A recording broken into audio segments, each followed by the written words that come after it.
Recall that a power series is a function series whose terms are of the form a sub n times x minus c to the n for some sequence a sub n, called the sequence of coefficients, and some number c, called the center of the power series. For example, when the absolute value of x is less than 1, the sum from n equals 0 to infinity of a times x to the n equals a over 1 minus x. A power series that converges to f of x on its interval of convergence represents f of x. A convention that will follow is that a power series is said to represent a function only if r is greater than 0. In other words, we usually don't talk about a power series representing a function when that function is defined only at one point.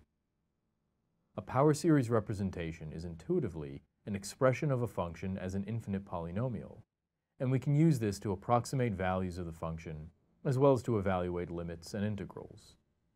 In this video, we're going to show how to use one representation, namely the geometric series we just saw, to create new representations.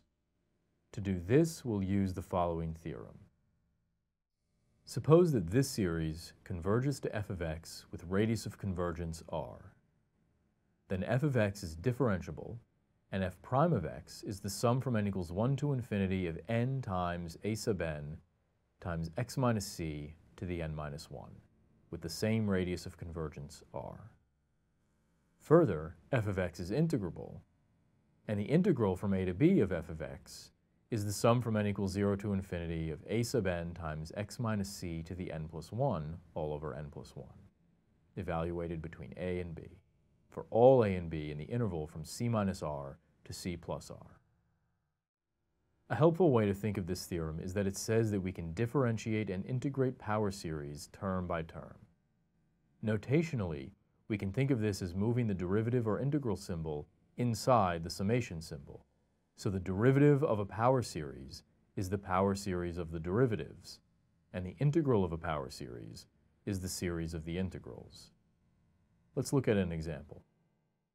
Let f of x equal 1 over 1 minus x, which as we know equals the sum from n equals 0 to infinity of x to the n when the absolute value of x is less than 1.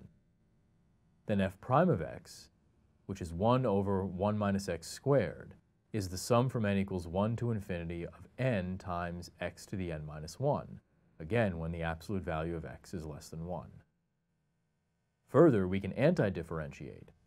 So the antiderivative, which is natural log of the absolute value of x minus 1, is the sum from n equals 0 to infinity of x to the n plus 1 all over n plus 1, when the absolute value of x is less than 1.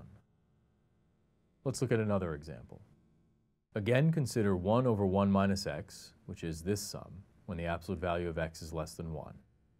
Replacing x with negative x squared, we get 1 over 1 plus x squared equals the sum from n equals 0 to infinity of negative x squared to the nth power, which we'll rewrite as the sum from n equals 0 to infinity of negative 1 to the n times x to the 2n, when the absolute value of negative x squared is less than 1, which is equivalent to the absolute value of x being less than 1.